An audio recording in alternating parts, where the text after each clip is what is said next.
오늘 왕비로 배우는 한국사 조선왕비실록은 현종의원의 아내로 남편은 씨앗을 보지 못하게 하고 아들을 위해선 못할 짓이 없었던 명성황후 김씨 이야기입니다. 명성황후 김씨는 조선의 제18대 왕 현종의 유일한 왕비로 숙종 명성공주, 명예공주, 명안공주의 어머니이자 효종과 인선왕후의 외며느리입니다. 성은 김씨로 김육의 차남인 청풍부원군 김우명과 덕은 부부인 은진 송씨의 딸인데 고종 황제의 정실인 명성황후 민씨보다 200년 전의 인물로 혼동하지 않아야 되는데 명성황후 김씨나 명성대비로 불립니다. 중전 시절에는 병칠의 한 기사가 눈에 띄어 수시로 궁중의 김우명, 부부인 송씨, 김석주 등이 들어와 자리를 지키고 있었다는 기사가 많은데 기록을 보면 협심증으로 추정되며 성격적인 원인도 있는 질환입니다. 대왕 대비도 덩달아 와병을 해서 창덕궁, 경덕궁 등을 오가거나 현종과 온양행궁의 요양을 간 기록도 남아있고 이는 아버지 김우명이 죽은 숙종 연간에도 지속됩니다. 현종실록 22권 현종 15년 4월 19일 개축 첫 번째 기사 1674년 청 강희 13년 중전의 증세가 심해져 의약청을 설치하다. 중전의 가슴 답답한 증세가 갑자기 심해지자 부사직 정유학을 빨리 불러오라고 명하였다. 정유학이 별소도청으로 물가에 있었기 때문이었다. 방제조가 은교 김석주로 하여금 들어가 진찰하게 하기를 청하고 또 의사년의 예에 따라 의약청을 설치할 것을 청하니 따랐다. 왕대비가 되는 명성황후. 아들인 숙종이 즉위한 뒤 왕대비에 오르면서 조정의 일에 자주 간섭해 남인들의 비난을 샀는데 명성황후의 친정아버지 김우명은 서인이었습니다. 명성황후는 당시 왕실 최고 어른은 자의대비였고 숙종도 한가닥하는 성격이라서 즉위했을 때부터 친정을 원했기 때문에 수렴청정을 한 적은 없었습니다. 인평대군의 아들 복창군, 복성군, 복평군이 숙종의 왕권에 위협이 된다고 판단해 그들이 궁녀들과 불륜의 관계를 맺었다고 모함해 주기로 했는데 이것이 1675년에 일어난 홍수의 변입니다. 홍수란 붉은 소매라는 뜻인데 궁녀의 소매 끝통이 붉은색이었기 때문에 궁녀를 가리키는 표현으로도 쓰였는데 얼마 전 드라마 제목인 옷소매 붉은 끝동은 곧 궁녀라는 이야기입니다. 이때 수렴청정을 하는 상황이 아닌데도 대전까지 와 통곡을 해서 무리를 빚기도 했는데 대소신료들이 등청을 하니 대전에서 내가 죽어야지 주상이 어려서 뭘 모른다는 읍소를 했다고 합니다. 여기서 잠깐. 홍수의 변. 숙종 1년 청풍부원군 김우명의 고변으로 인조의 삼남인 인평대군의 아들 복창군과 복평군이 위기에 몰렸는데 죄목은 궁인과 사통하여 자식을 낳은 죄로 이것이 남인을 위기로 몰아넣은 홍수의 변입니다. 조선의 궁녀는 모두가 임금의 여인이라 궁녀와 사통이 발각되면 두 남녀는 사형이며 왕세자도 동궁에 소속된 궁녀가 아니면 함부로 궁녀를 첩으로 삼을 수 없었습니다. 숙종 말년에 후일 영조가 되는 연인군이 부왕의 진노를 산 것도 연인군이 제군의 신분으로 궁인 이씨를 첩으로 거느리며 서출을 낳은 까닭이었습니다. 하물며 왕자가 아닌 종친의 사통은 임금의 자비를 바라기 어려울 것이지만 복창군 형제와 두 궁녀는 사형을 면했지만 후일 경신왕국으로 복창군 형제가 사사될 때 이 사건이 영향을 끼친 것은 사실입니다. 고변의 증좌 즉 사통하여 낳은 아이가 오리무 중이라 그들의 죄를 단정짓지 못한 것으로 증좌가 없으니 복창군 형제의 목숨을 구할 수 있었습니다. 고변한 청풍부원군 김우명과 그의 딸 명성황후의 체면도 있어 연루된 궁녀를 귀양 보내는 선에서 일단락되었는데 김우명과 명성황후는 무슨 까닭으로 증좌도 없는 일에 사투를 걸었을까요? 홍수의 변에 연루된 궁녀 김상업은 선왕 현종의 승인을 입은 자로 숙종실록에 가늠한 시녀는 곧 선조의 은혜를 입은 자였다는 대목이 있습니다.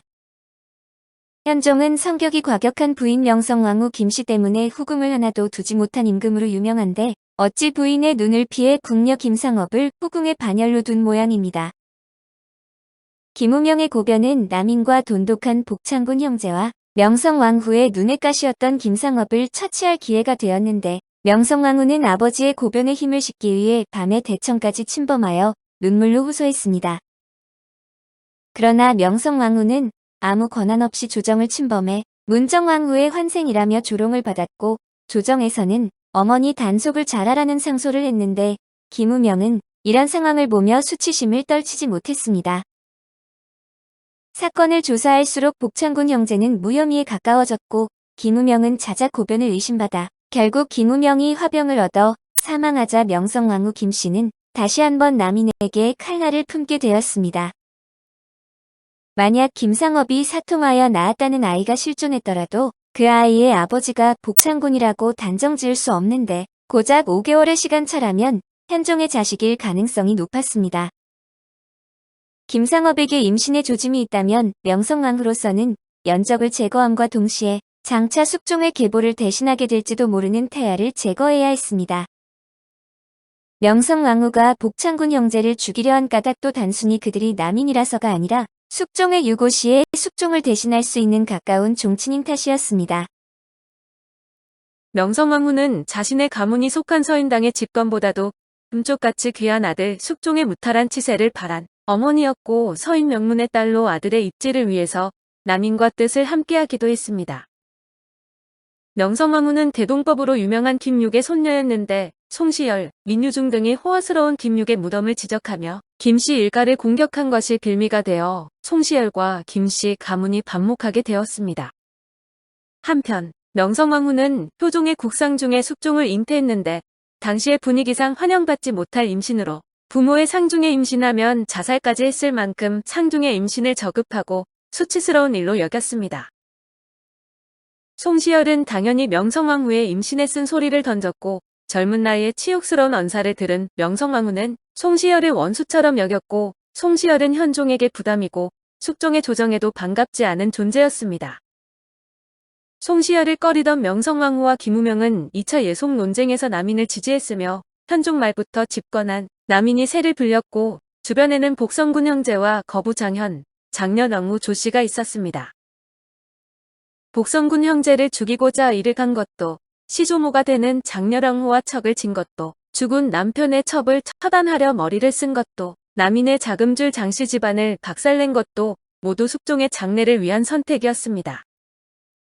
이는 명성왕후의 아버지 김우명이 홍수의 변 때 총대를 메고 복성군 형제들을 탄핵했지만 결정적 증거가 없어 오히려 삼복과 반대 당파에게 무고죄로 위기에 몰린 상황이라서 이랬던 것입니다. 그러나 신하들은 이런 명성왕후의 행보에 문정왕후가 또 나타났냐는 식으로 부정적인 견해를 내비쳤는데 결국 무고죄로 몰린 아버지 김우명은 화병으로 사망하고 맙니다. 아이러니하게도 복평군 형제들은 경신왕국 때 결국 영모죄로 숙청되는데 그들 형인 복령군은 젊은 나이로 요절의 형제들의 숙청에 휩쓸리지 않았고 흥선대원군의 실제 혈통이 복령군의 후손입니다. 복령군의 딸은 명성왕후의 올케였는데 명성왕후의 남동생 김석달의 처가 복령군의 딸이고 명성왕후의 고종사촌 언니는 복창군의 처였습니다. 그 뒤에 궁녀 출신으로 숙종과 각별한 관계를 맺었던 희빈장씨를 성품이 극악하며 숙종이 꾀임을 받을 수 있다는 이유를 들어 궁 밖으로 내쫓았다고 합니다. 숙종실록에는 장희빈의 복귀를 청했던 인현왕후에게 이렇게 말했다고 적고 있습니다. 내전이 그 사람을 아직 보지 못하였기 때문이요. 그 사람이 매우 간사하고 악독하고 주상이 평일에도 희로의 감정이 느닷없이 일어나시는데 만약 깸을 받게 되면 국가의 화가 됨은 말로 다할 수 없을 것이니 내전은 후일에도 마땅히 나의 말을 생각해야 할 것이요. 그런데 명성왕후가 장희빈을 내쫓은 내면에는 그녀의 친정 일족인 김석주가 장희빈의 당숙 장현의 일가를 유배로 몰았던 탓도 있었습니다. 경신왕국 때 대역죄인으로 처형된 복성군 이남과 친밀히 지내왔다고 김석주가 장현뿐만 아니라 그의 조카와 아버지까지 유배를 보냈는데 장희빈의 어표 남인이 복귀할 수 있다는 우려가 있었던 것입니다.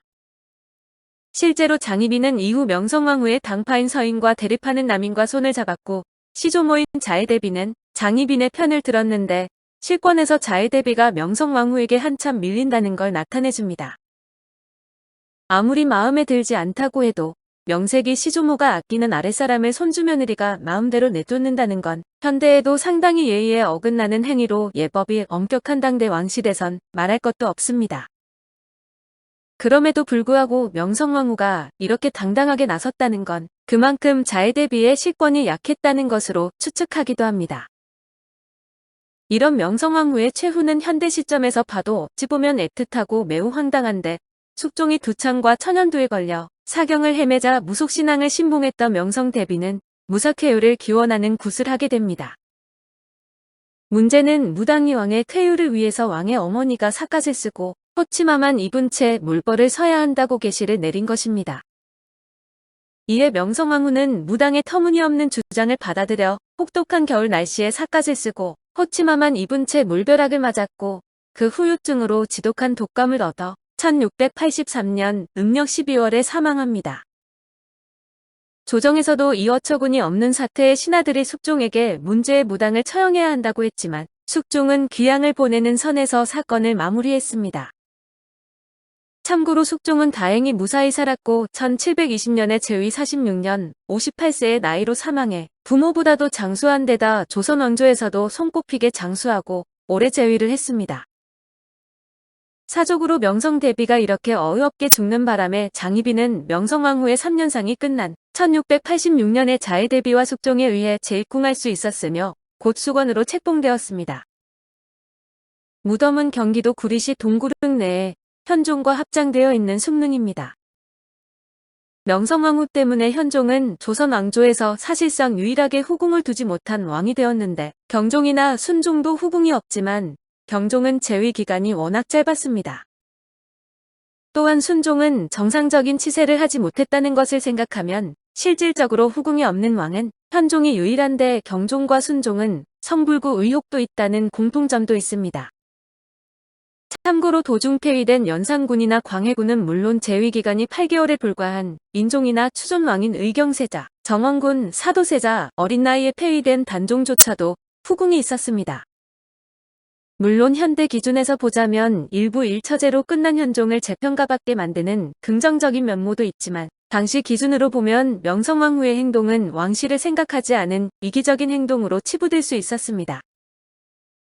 시어머니이자 현종의 어머니인 인선왕후가 엄연히 버티고 있는데도 현종에게 성과를 부린 것을 보면 명성황후는 전통적인 유교적 왕비상과는 거리가 멀었다고 볼 수 있습니다.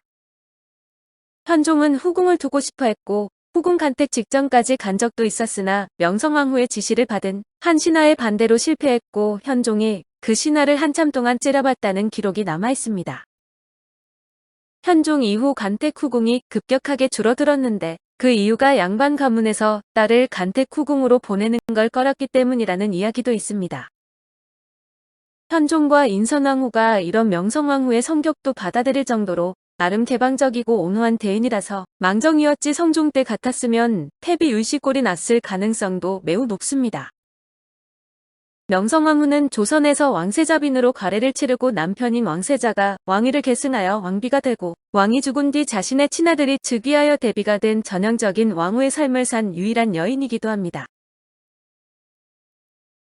역사 속에서 대중에게는 명성황후 민씨에 비해 인지도는 떨어지지만 숙종시대의 사극에 명성대비로 자주 등장하는데 장희빈 관련 사극에 무조건 등장하며 명성대비로 많이 알고 있습니다. 1988년 MBC 드라마 조선왕조 500년 인현왕후에서 김혜숙이 배역을 맡았으며 1995년 SBS의 장희빈에서는 견미리가 배역을 맡았습니다. 2003년 KBS 장희빈에서는 김영애가 명성왕후를 연기했고 동의에서는 박정수가 연기했으며 마이에서는 곽가현이, 장옥정, 사랑에 살다에서는 김성경이 연기를 했습니다. 오늘 왕비로 배우는 한국사 조선왕비실록은 현종 의원의 아내로 남편은 씨앗을 보지 못하게 하고 아들을 위해선 못할 짓이 없었던 명성황후 김씨 이야기였습니다. 감사합니다.